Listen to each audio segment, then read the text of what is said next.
रहे तू, ऐ वतन वतन मेरे आबाद रहे तू, मैं जहाँ रहूँ जहाँ में याद रहे तू, मैं जहाँ रहूँ जहाँ में याद रहे तू, ऐ वतन मेरे वतन, ऐ वतन मेरे वतन।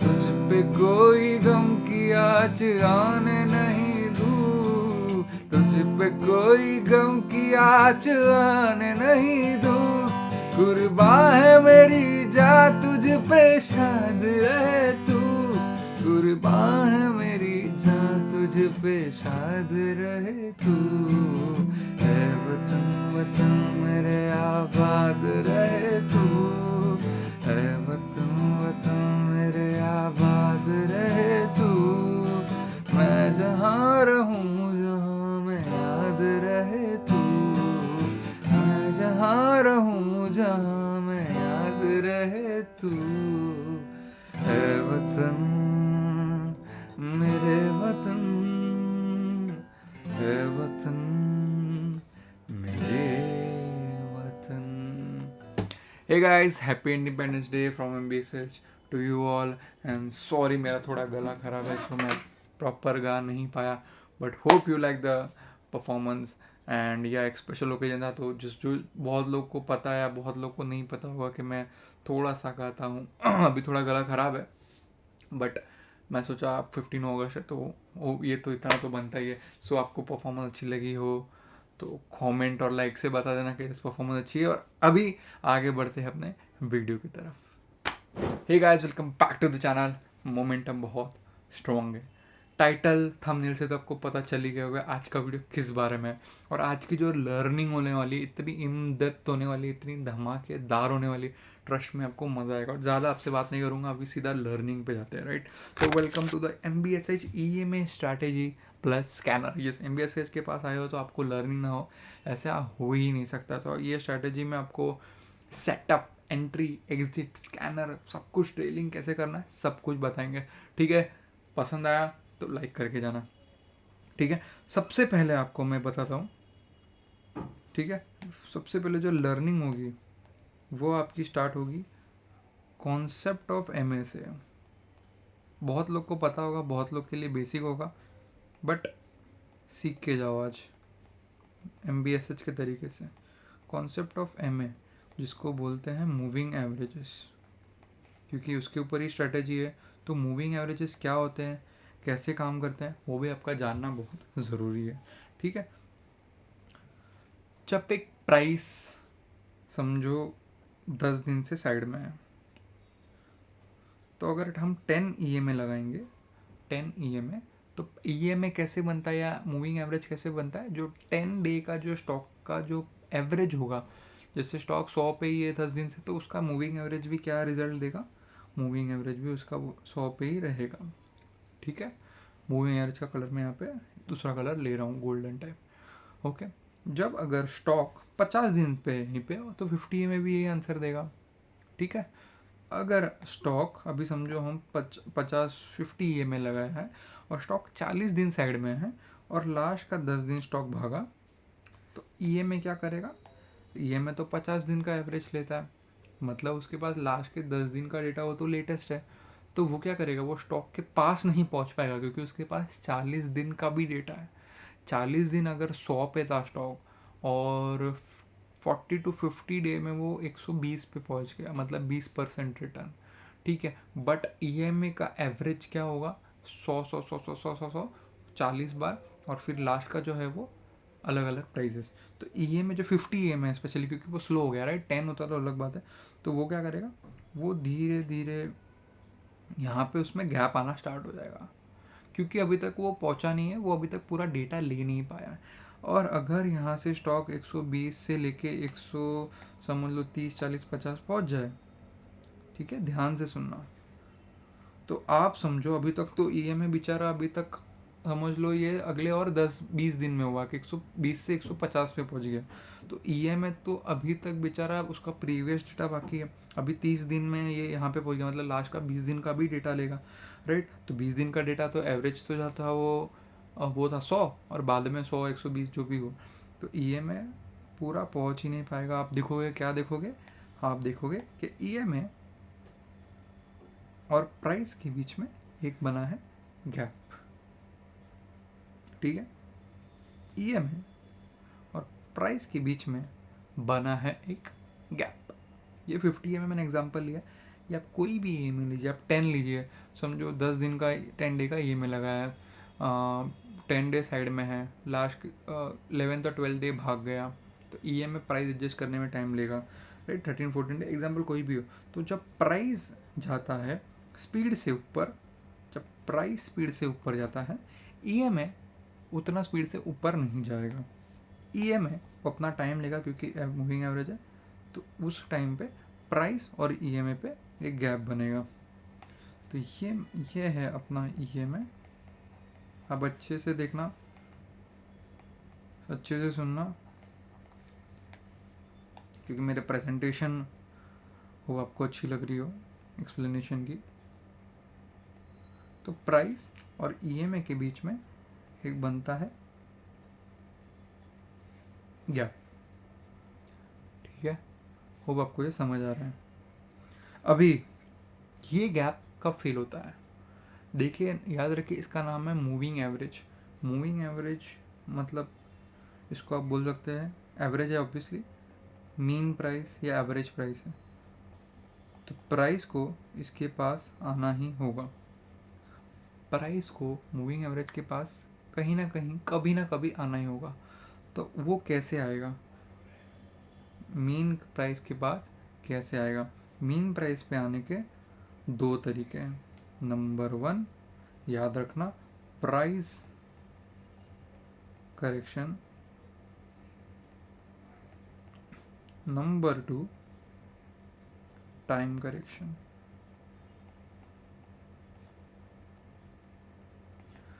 याद रखना, दो ही तरीके हैं, प्राइस करेक्शन और टाइम करेक्शन। आपको स्लो लग रहा होगा मेरे वीडियोस, बट लर्निंग पे बहुत मैं ध्यान देता हूँ, ठीक है।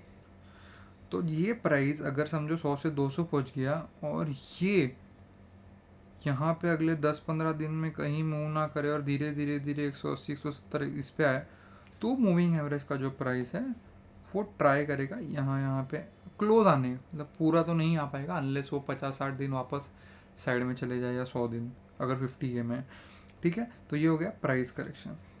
दूसरा है टाइम करेक्शन। टाइम करेक्शन मतलब ये जब स्टॉक 100 से 200 गया और हमने 50 EM लगाया, तो नेक्स्ट समझो 50 to 100 डेज साइड में रहे, तो ये जो EMI है, जो इसमें गैप था, वो धीरे धीरे धीरे आके यहाँ पे पास आने लगेगा।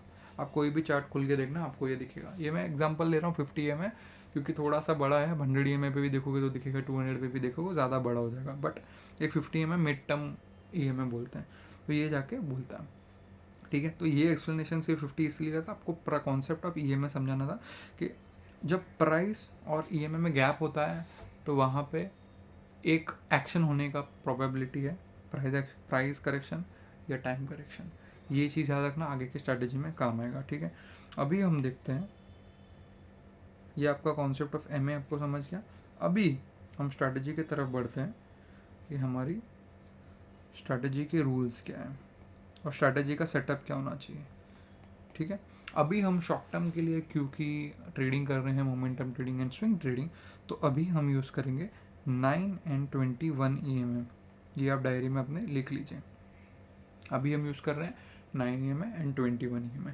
देखो अभी अभी प्राइस एक्शन कैसे काम करता है मैं बता दूँ। सपोज एक स्टॉक का जर्नी 100 से 200 का जा रहा है, तो वो ऐसे तो नहीं जाएगा, आपको भी पता है, ऐसे तो नहीं जाएगा। Series of higher highs and higher lows होता है, series of contraction, expansion, sideways, price correction, time correction, बहुत कुछ देखने के बाद स्टॉक 100 से 200 पहुंचता है, राइट। इतना इजी तो नहीं होता है। तो जब ये एक बेस से बाहर निकलता है या फिर एक फर्स्ट लेग ऑफ मोमेंटम आता है, तब यहाँ पे पकड़ना, यहाँ पे पकड़ना, बहुत सारे प्रॉब्लम्स होते हैं। पकड़ पाएंगे नहीं पकड़ पाएंगे वो किसको पता नहीं। बट जब एक बायर्स डिमांड इनिशिएट होता है जब स्टॉक में एक फर्स्ट लेग ऑफ मोमेंटम आता है तब आपको क्या पता चलता है कि स्टॉक में है बायर्स डिमांड, स्टॉक में क्या है बायर्स डिमांड, ठीक है। और जब उसके बाद जो प्राइस एक्शन होता है उसके बाद अपना EMA जो 9 और 21 हम लगा रहे हैं वो भी पीछे पीछे पीछे, जो 9 है वो क्लोज रहेगा और जो 21 है थोड़ा दूर रहेगा, राइट। इसके बाद क्या हो सकता है प्राइस और टाइम करेक्शन, राइट। तो अगर 5-10 दिन भी साइड में जाए स्टॉक तो EMA उसको फॉलो करेगा, ये 9 EMA उसके पास में आ जाएगा, ठीक है। या फिर स्टॉक थोड़ा सा जैसे मोमेंटम किया थोड़ा सा सपोर्ट लेने आ गया, ज़्यादा नहीं थोड़ा सा, ठीक है, तो प्राइस करेक्शन हो सकता है। क्या हो सकता है प्राइस करेक्शन, ठीक है। ज़्यादा इसको रिट्रेसमेंट बोलो या पुल बैक बोलो, तो ये केस है पुल बैक का और ये केस है रेस्ट पीरियड का,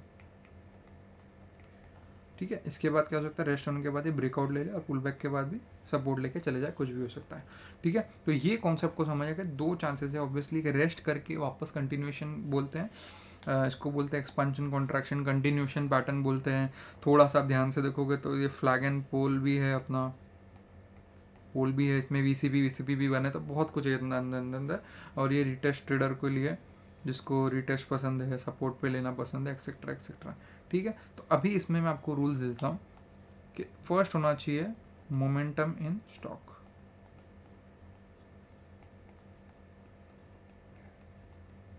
फर्स्ट क्या होना चाहिए मोमेंटम इन स्टॉक। फर्स्ट एक फ्लैग का आप जो देखोगे पोल बनता है तो उसमें पहले मोमेंटम स्टॉक होना चाहिए, जिसको हम दूसरे वर्ड में भी बोलेंगे तो है बायर्स डिमांड, ठीक है। सेकेंड ऑब्वियसली होना चाहिए या तो पुल बैक या दूसरे शब्दों में कह सके तो support at EMA, pull back या सपोर्ट एट EMA। अगर नहीं भी होता है और रेस्ट नियर EMA, नियर भी हो तो चलेगा, क्योंकि वो कंटिन्यूएशन पैटर्न वाले हम एग्जांपल देखेंगे। कंटिन्यूएशन जो स्टॉक होते हैं वो ज़्यादा रेस्ट नहीं लेके और निकल जाते हैं, रेस्ट नियर EMA। और थर्ड जो होता है हमारी एंट्री क्राइटेरिया, ऑब्वियसली वही है कि एट द रेट ब्रेकआउट होगी या फिर एट द EMA सपोर्ट होगा, ठीक है। हम वो चार्ट पे पढ़ेंगे, डोंट वरी, वो हम चार्ट पे मैं आपको एग्जांपल दिखाऊंगा। तो होप आपको अभी तक जो मैंने समझाया है द कॉन्सेप्ट ऑफ MA क्या होता है और ये जो स्ट्रैटेजी है उसका पहले मैंने एग्जांपल आपको बता दिया है, फिर हम चार्ट्स पे जाके भी डिस्कस करेंगे। तो अब तक वीडियो अच्छा लग रहा है तो लाइक तो बनता है यार, और कमेंट तो आप लास्ट में कर देना या अभी भी कर सकते हो अगर आपको वीडियो अच्छी लगी। तो अभी हम जाते हैं चार्ट्स के ऊपर, ठीक है।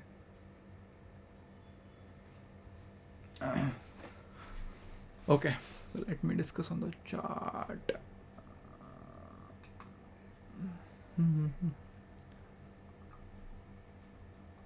Okay, so we are on the chart.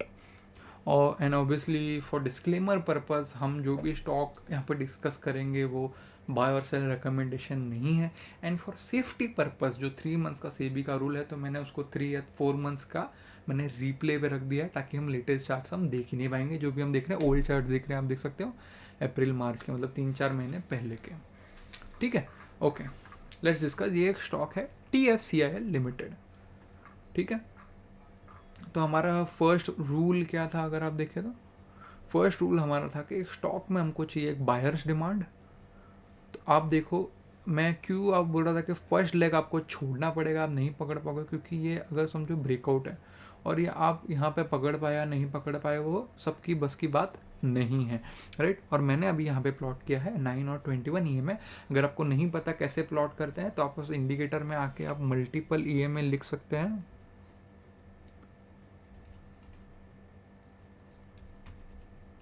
आप मल्टीपल EMA लिख सकते हैं और 3-2 लगा सकते हो। तो यहाँ पे 9 और 21 लगा दीजिए, ठीक है। यहाँ पे आप ब्रेकआउट पे कभी चेस करने जाएंगे और ऑलरेडी 4-5% भाग गया है तो आपका रिस्क टू रिवॉर्ड अच्छा नहीं होगा, ठीक है। तो अभी यहाँ पे क्या हुआ, एक बायर्स डिमांड आया जो हमारा फर्स्ट क्राइटेरिया था, एक बायर्स डिमांड आया। उसके बाद सेकेंड क्राइटेरिया क्या था कि EMA के पास वो पुल बैक ले या सपोर्ट ले, ठीक है। EMA के पास आप देखो क्या हुआ, 2 तरीके मैंने आपको बताया था क्या होता है।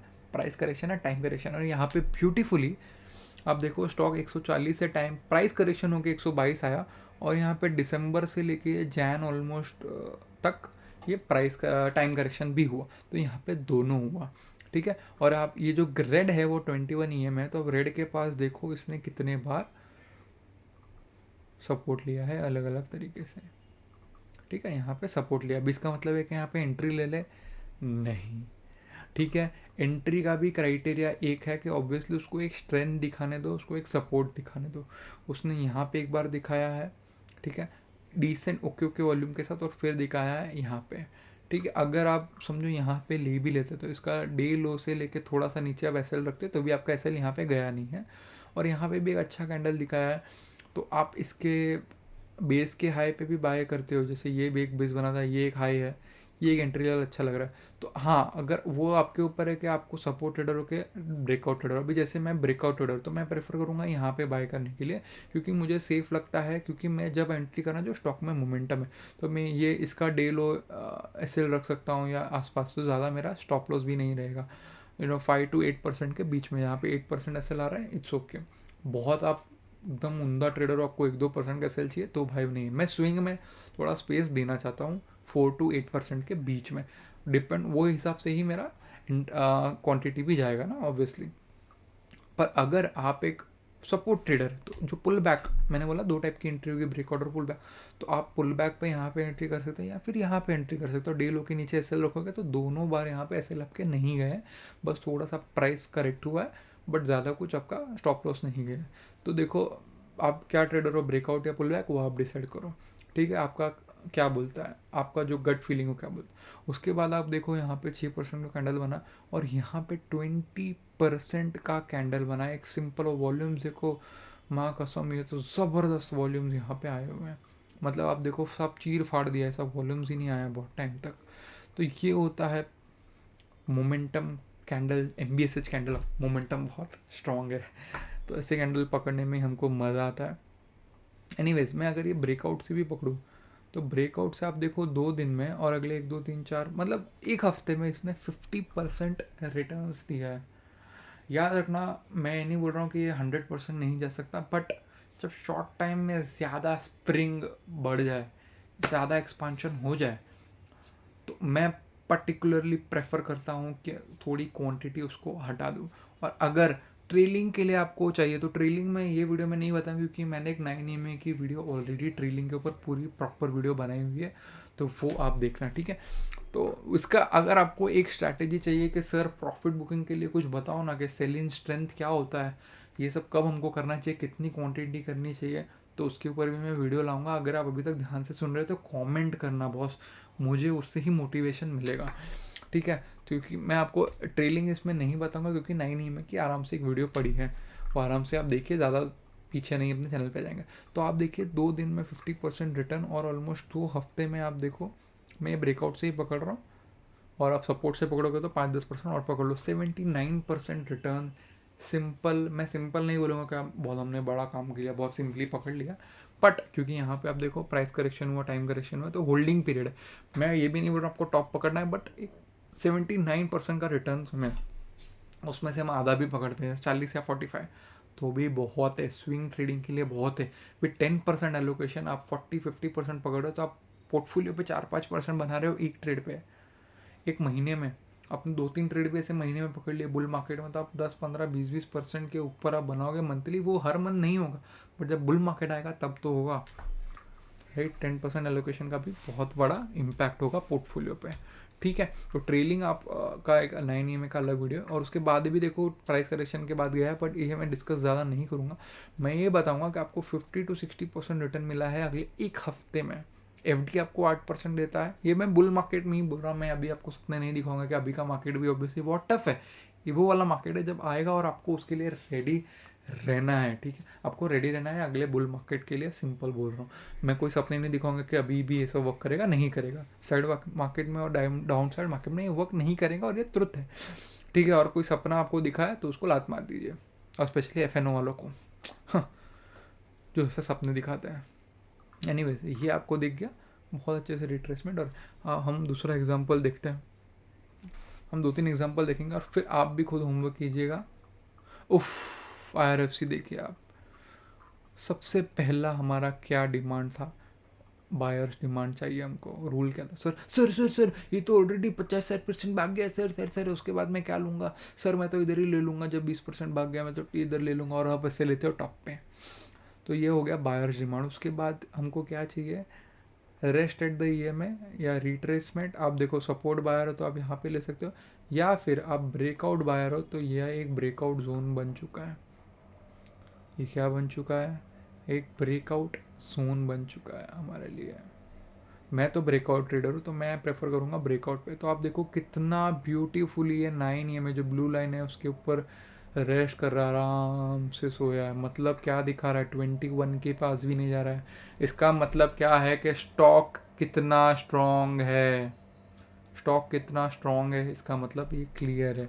ठीक है, 21 के पास ज़्यादा तो भी बुरा नहीं है, बट बहुत ड्राई वॉल्यूम के साथ स्टॉक स्ट्रॉन्ग है। और यहाँ पे देखो जैसे ये कैंडल का वॉल्यूम्स बढ़ना चालू हुआ, वॉल्यूम वॉल्यूम आप देखो, और सिंपल फर्स्ट स्टेप था फ्लैग का जो पोल होता है वो बनना चाहिए, मतलब बायर्स डिमांड।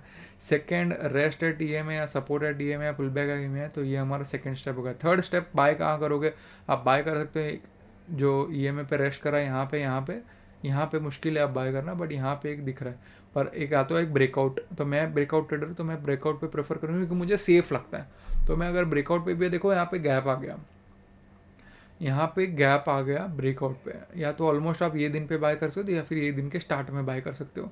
ठीक है, तो यहाँ से आपका जो SL है वो हार्डली लास्ट में 3-4%, तो और गैप दे दीजिए आप, 4-5% आप SL रखिए। ठीक है, या फिर ये 9:15 को भी यहाँ पे बाय करते हो ओपन पे, तो इसका लो हार्डली 4-5% आता, तो आप 6-7% का बफर दीजिए स्टॉक को, कोई बात नहीं, क्योंकि स्टॉक ने 9 EMA को तोड़ा ही नहीं है। उसके बाद आप देखिए ये 90 एग्जैक्ट ऑलमोस्ट 100 का रुपीज़ का था, 100 रुपीज़ से 1 2 3 4 5 6 7 8 9 9 ट्रेडिंग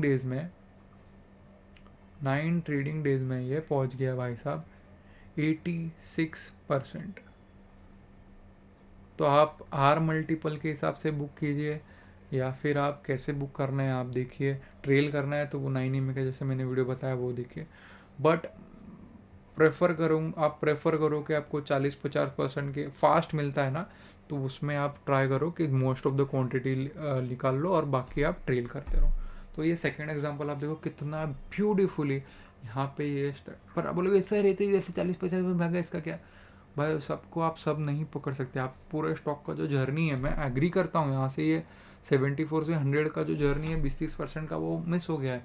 बट हमको जो देखो ये जो समझो 64 से लेके जो 180 गया है, 3x हुआ है जो भी, तो हम टॉप या बॉटम नहीं पढ़ सकते, हम मोमेंटम ट्रेडर है। हम क्या करने हैं यहाँ पे, जो पीस ऑफ द केक है वो लेने हैं। तो हमने क्या किया, 100 से मैं ये भी नहीं बोल रहा हूँ कि आप 188 टॉप पकड़ लेंगे, मैं बोल रहा हूँ कि आपने अगर 140-150 भी बुक किया, 40-50% भी मिला और आपने थोड़ा आगे और ट्रेल कर लिया, तो आप इन टोटल आपने 50-60% भी बना लिए, तो क्या खोटा है भाई, और क्या चाहिए।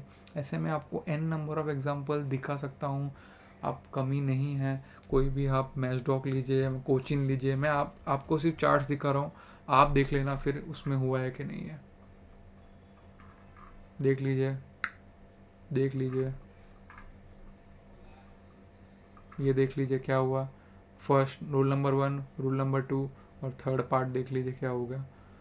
देख लीजिए क्या हो गया, यहाँ पे क्या हुआ, ब्रेकआउट के ऊपर सस्टेन कर रहा है, डिप नहीं लिया, यहाँ पे डिप लिया। और देख लीजिए यहाँ पे क्या लिया, डिप लेके गया, यहाँ पे डिप लेके और ब्रेकआउट दोनों। जिस तरह आप सेटअप बोलो मैं दिखा सकता हूँ, और मैं ये भी एग्री करता हूँ कि बुल मार्केट के सेटअप से swing trading obviously bull market में ही होती है। ये देखिए एक्सपांशन हो गया, या फर्स्ट स्टेप हमारा पोल बन गया, फ्लैग बन गया और ब्रेकआउट। और इसका स्कैनर भी मैं आपको दे दूंगा, चाहिए तो stocks which are near 10 and 20 EMA आप देखना, और इसको आगे के लिए रखना। अभी आप होमवर्क करके रखे और आगे आपको ज़रूर ज़रूर ज़रूर ज़रूर काम आएगा, ये याद रखना। सो होप ये वीडियो आपको अच्छा लगा हो, होप मेरा जो गाना था वो अच्छा लगा हो, होप ये वीडियो आपको अच्छा लगा हो। और या ये मैंने आपको EMS का बेसिक कॉन्सेप्ट क्या होता है वो भी समझाया, स्ट्रैटेजी का कॉन्सेप्ट आपको बोर्ड पे समझाया, और चार्ट पे भी हमने फ्यू एग्जांपल्स देखे। एग्जांपल्स की कमी नहीं है, आपको चाहिए तो मैं एक नोशन टेम्पलेट भी बना लूँ जहाँ पे 20-30 एग्जांपल्स हो, ताकि आपके माइंड में रह के कैसा टाइप का सेटअप आपको बुल मार्केट में देखना है। और आप भी होमवर्क कीजिए और मुझे टेलीग्राम या ट्विटर पे आप भेजेंगे तो मैं ज़रूर उसको चेक करूँगा होमवर्क को। और ये वीडियो को ज़रूर लाइक और कमेंट पे अटेंडेंस दे के जाओ। आई नो अगर आप ये वीडियो देख रहे हो तो कमेंट में अटेंडेंस दो अगर आप MBSH के वीडियोस को प्यार करते हो और आपको कुछ भी सीखने मिला ये वीडियो से, क्योंकि मेहनत लगती है यार, कमान, और मुझे भी मोटिवेशन मिलेगा ना, अगला वीडियो मैं फटाफट लाऊंगा। ठीक है, so hope you like the video, see in the next video guys. MBSH।